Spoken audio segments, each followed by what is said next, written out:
Welcome to my new video.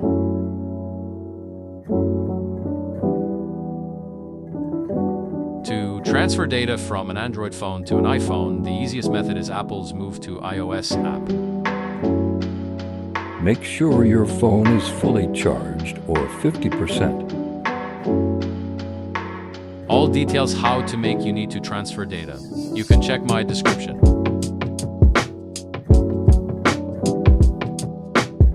Be carefully or you will lose your data.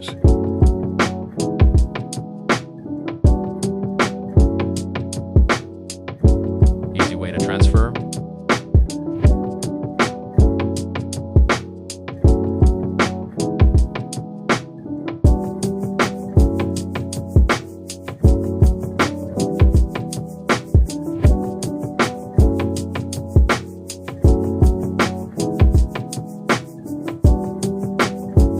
Watch the video till end.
watching, subscribe my channel and give me your support.